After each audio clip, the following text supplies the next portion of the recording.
अस्सलाम वालेकुम, जहाँ रहें खुश रहें और आबाद रहें। आज मैं आपको चाक का बहुत ही खूबसूरत सा डिज़ाइन आपके साथ शेयर कर रही हूँ, जिसमें ट्रायंगल का भी यूज़ किया गया है और लेसिस के पीसेस का भी। सबसे पहले आप अपने शर्ट के ऊपर की फ़िटिंग कर लीजिए और इसके बाद नीचे चाक वाला हिस्सा जितना भी आपने एक्स्ट्रा ये फैब्रिक लिया होता है, इसे अंदर की तरफ इस तरह फ़ोल्ड कर लीजिए ताकि आपके पास एक क्रीज़ बन जाए कि आपने इसके ऊपर अपनी डिज़ाइनिंग करनी है। डिज़ाइनिंग के लिए मैंने ये स्क्वायर पीस लिया है 1.5 इंच का और इस तरीके से उसे ट्रायंगल शेप में प्रेस की मदद से इसकी क्रीज बना ली है ना, ट्रायंगल शेप बना लिया। अब ये मेरे पास लेस है, लेस में से तक मैं ये जिस तरीके की इस पर डिज़ाइनिंग की गई है हाफ सर्कल के, मैं इस तरह के हाफ सर्कल 4 ले लूँगी। 4 इंच तो नहीं होंगे ये, तकरीबन 4 इस तरीके से हाफ सर्कल आप जितने भी अपने पसंद रिक्वायरमेंट के हिसाब से ले सकते हैं, कम या ज़्यादा। मैं इसमें triangle 4 triangle back work use करूँगी, अगर आप चाहें तो ट्रायंगल की तादाद कम और ज़्यादा भी कर सकते हैं। इस तरीके से मैंने ये लेसेस के 4 पीसेस ले लिए, 2 मैं फ्रंट वाले चाक पर लगाऊँगी और 2 बैक वाले चाक पर आ जाएँगे और इनके बीच में हम ये ट्रायंगल का यूज़ करेंगे। इन ट्रायंगल को आप इस तरीके से 4 ट्रायंगल लीजिए और इन पे इस तरीके से सिलाई लगा लीजिए। इस तरीके से ये कि आपके ट्रायंगल बहुत ही सफाई के साथ बहुत ही खूबसूरत बनेंगे। आप इस तरह कीजिए, एक ट्रायंगल लीजिए, उसके साथ दूसरा ट्रायंगल इस तरीके से सेट कीजिए और इनके ऊपर सिलाई लगा लीजिए। इस तरीके से आप ये 4 ट्रायंगल 3 ट्रायंगल बनाना चाहें तो 3 का भी इस तरीके से डिज़ाइन बना सकते हैं। इनके ऊपर सिंपल एक सीधी सिलाई लगा लीजिए। इससे ये कि काम में और जल्दी काम हो जाता है और सफाई के साथ भी काम होता है। अब इसके साथ मैंने ये एक फिनिशिंग पट्टी ली है जिसे मैं बैक साइड पे स्टिच करूँगी अपना ये सारा एक्स्ट्रा फैब्रिक को छुपाने के लिए। ये मैंने 2 इंच की ली है फिनिशिंग पट्टी और लेंथ इसकी हमारी चाक के बराबर है और जो ये मेरे पास ट्रायंगल है, ये मेरे पास स्क्वायर पीस है 1.5 इंच का। तो चलिए ये किस तरीके से लगेगा मैं आपको बताती हूँ। ये मैंने क्रीज़ बना ली थी, ये जो मैंने प्रेस से क्रीज़ बनाई है ना, यही हमारा मेन रोल है।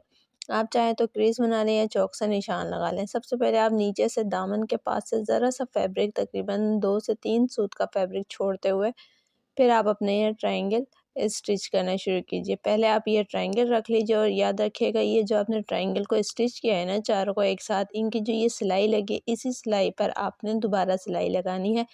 और ख़्याल रखिएगा नीचे जो आपने क्रीज़ बनाई थी ना कि आपके चाक दामन इतने हैं तो आपने उसी क्रीज़ को फ़ॉलो करना है। आपने अलग से कोई और क्रीज़ को पर सिलाई नहीं लगा लेनी, उसी क्रीज़ के ऊपर आपने सिलाई लगानी। क्रीज़ लगाने का मकसद यही है ताकि आपके काम में फिनिशिंग आए, आपका चाक दामन कहीं से भी कम या ज़्यादा ना हो जाए। ये मैंने इस अपने ट्रायंगल पर सिलाई लगा ली है बिल्कुल सेम उसी पर जिस तरीके की हमारी पहले सिलाई लग चुकी थी। अब ये मेरे पास लेस का पीस है, लेस का पीस आपने राइट साइड अपनी शर्ट के राइट साइड के साथ टच करनी है और अपने लेस के रॉन्ग साइड ऊपर की तरफ रखनी है और नीचे ट्रायंगल का पीस होना चाहिए, हम उसके ऊपर अपना ये लेस वाला पीस रखेंगे और बिल्कुल लेस के किनारे-किनारे जितना आपने लेस शो करनी है, उस पर हम सिलाई लगा लेंगे। ये मेरी लेस के साथ थोड़ा-सा बॉर्डर भी है, मैं इस बॉर्डर को इग्नोर करूँगी, मुझे वो नहीं चाहिए। मुझे ये सिर्फ़ हाफ सर्कल जो बने हुए हैं, सिर्फ़ मुझे ये लेस के शो करने हैं। मैंने ये लेस भी लगा ली। अब लेस ख़त्म होने से पहले हम फिर से अपने वही 4 ट्रायंगल रखेंगे। ट्रायंगल हमारे नीचे होंगे और लेस का जो एंड पॉइंट होगा ना वो हमारा ऊपर की तरफ होगा। स्टार्टिंग पॉइंट भी और एंड पॉइंट भी हमारा लेस का ट्रायंगल के ऊपर होगा। ऊपर किस वजह से होगा, वो इसलिए होगा क्योंकि हमारे लेस के अक्सर धागे निकल जाते हैं, तो इस वजह से ये हमारे इस फैब्रिक के ऊपर होगा हमारे ट्रायंगल के, तो इसमें से धागे हरगिज़ नहीं निकलेंगे। इस तरीके से मैंने अपना ये दूसरा जो पीस बनाया था 4 ट्रायंगल वाला वो भी इस तरीके से स्टिच कर लिया। हमारे 2 ट्रायंगल लग चुके हैं और एक हमारी लेस वाला पीस लग चुका है। अब इसके आगे हम फिर से अपना लेस वाला पीस रखेंगे। इसे हम फिर से वही अपने ट्रायंगल वाले फैब्रिक के ऊपर रखेंगे और सेम उसी क्रीज़ के ऊपर अपनी सिलाई लगाएँगे जो हम पहले क्रीज़ बना चुके हैं। ख़्याल रखिएगा कि लेस भी आप एक जितनी की सब जगह से शो करेंगे, कहीं से कम और कहीं से ज़्यादा हरगिज़ नहीं रखनी। आपने जितना पिछले वाली लेस के बॉर्डर को एक्स्ट्रा को बाहर निकाला था, उतना ही आप अभी वाले को भी बाहर निकालेंगे, ठीक है? इस तरीके से मेरा ये लेस का भी एंड पॉइंट आने लगा है। अब ये जो इतना पीस रह गया ना, अब आप यहाँ रख कर देख लीजिए कि आपके यहाँ पे कितने ट्रायंगल सेट आते हैं। ये 2 भी आ सकते हैं, 3 भी आ सकते हैं। तो मेरे पास यहाँ 3 ट्रायंगल सेट आ रहे हैं, तो मैं यहाँ 3 ट्रायंगल रखूँगी। फिर से वही लेस वाला एंड पॉइंट हम अपने इस ट्रायंगल के ऊपर रखेंगे और यहाँ पर अच्छे से सिलाई लगा देंगे सेम उसी तरीके से। आप यहाँ पर 3 ट्रायंगल, 2 ट्रायंगल, जिस तरीके के आपको ट्रायंगल पसंद हो, तादाद इनकी उतनी रख सकते हैं। लाज़मी नहीं कि आपने 4 ट्रायंगल ही रख कर ये डिज़ाइन बनाना है। आपकी अगर चाक छोटी है, ज़्यादा लंबी चाकें नहीं हैं, तो फिर आप इसके अंदर 2 ट्रायंगल का भी यूज़ कर सकते हैं। ये देखें, यहाँ पर मैंने ट्रायंगल और लेस दोनों अच्छे से स्टिच कर लिया है। ये सारे हमारे इस तरह देखें कितना ज़बरदस्त इसका डिज़ाइन बन रहा है। अब ये जो एक्स्ट्रा फैब्रिक है ना, हमें इसकी हरगिज़ ज़रूरत नहीं है और अगर हम इसे बीच में रहने देंगे ना, तो ये हमारे काम में फिनिशिंग नहीं लाएगा। अब हम इसे अपने इन ट्रायंगल और लेस के बिल्कुल बराबर-बराबर ये सारा एक्स्ट्रा फैब्रिक ऊपर हिप लाइन से नीचे दामन तक कट कर देंगे, क्योंकि ये हमारे काम में फिनिशिंग नहीं लाएगा, उल्टा हमारा काम ख़राब करेगा। एक्स्ट्रा फैब्रिक को हाथ के हाथ कट कर दिया कीजिए, इससे आपके काम में और ज़्यादा फिनिशिंग आती है। अब आ गई इस बारी हमारी फिनिशिंग पट्टी की। हम इसके नीचे अपनी फिनिशिंग पट्टी लगाएंगे और इसे लगाने के लिए हम ऊपर हिप लाइन से इसको स्टिच करना शुरू करेंगे। हिप लाइन के पास से ये जो अभी हमने सिलाई लगाई है ना, जो ट्रायंगल की है, ट्रायंगल और लेस को स्टिच करने के लिए जो हमने सिलाई लगाई थी, बस इसी सिलाई को हम सामने रखते हुए इसी सिलाई के ऊपर हम फिर से सिलाई लगा लेंगे। सेम उसी सिलाई के ऊपर ज़रा आपकी सिलाई इधर से उधर ना जाए, ताकि आपके लेस और ट्रायंगल की शेप हरगिज़ ख़राब ना हो। ऊपर हिप लाइन से आप इसे तकरीबन 1 से आधा इंच के करीब अपनी फिनिशिंग पट्टी एक्स्ट्रा रख लीजिएगा, ताकि आप उसे बाद में फ़ोल्ड कर सकें।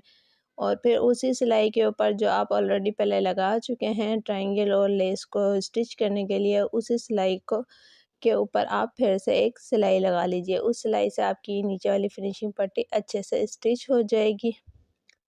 बस आपने ख़्याल रखना है कि जो आपने क्रीज़ बनाई है वो आपकी बिल्कुल परफेक्ट क्रीज़ हो, क्योंकि आपने उसी क्रीज़ के ऊपर अपना सारा काम किया है। अगर आप इससे किसी क्रीज़ बना लेते हैं ना चारों साइडों पर चाकों के, तो इससे ये होता है कि आप चाक बराबर रख कर देख लेते हैं। अगर कहीं से चाक किसी साइड से ज़्यादा बाहर को निकली हुई है, तो आप उसे सेट कर सकते हैं, बजाय इसके कि आप पहले स्टिच कर लें फिर बाद में आप चाकें बराबर कर रहे हो, तो वो कम या ज़्यादा हो जाती हैं। इस तरीके से मैंने ये कि फिनिशिंग पट्टी लगा ली, नीचे एक सिलाई लगा कर अब यहाँ से हम एक्स्ट्रा धागा और एक्स्ट्रा कपड़ा कट कर देंगे, ये जो नीचे की तरफ से हमारे नुमायाँ हो रहा है। इसे लगाना देखिए कितना आसान है और ये कितना खूबसूरत लग रहा है। अब आप यहाँ पर ना प्रेस कर लीजिएगा, प्रेस करेंगे ना तो यहाँ आपके इस काम में और ज़्यादा फिनिशिंग आएगी और सारा एक्स्ट्रा फैब्रिक आपका बाहर की तरफ आ जाएगा। और फिर ये जो बाहर वाली फिनिशिंग पट्टी है ना, आप इस तरीके से इसे फोल्ड कर लीजिए। अब आप चाहें तो यहाँ तुरपाई कर लीजिए या फिर सिलाई लगा लीजिए, जैसे आपको बेहतर लगे। अगर आपका सादा प्लेन सूट है तो आप तुरपाई कर लीजिए, वरना आप सिलाई भी मेरी तरह इस तरह कर सकते हैं। ये देखिए, मैंने इस पर सिलाई कर ली और अपने फ्रंट और बैक दोनों साइड की चाकें रेडी कर ली। और रेडी होने के बाद देखें कितना ज़बरदस्त इसका चाक का लुक है, कितनी ज़्यादा फिनिशिंग है और कितना प्यारा लुक दे रहा है। अगर आपको ये वीडियो पसंद आई है या आपने वीडियो से कुछ भी नया सीखा है, तो प्लीज़ वीडियो को लाइक और शेयर कर दीजिएगा और अपना खूबसूरत सा कमेंट का इज़हार कमेंट सेक्शन में भी दीजिएगा। अल्लाह हाफ़िज़।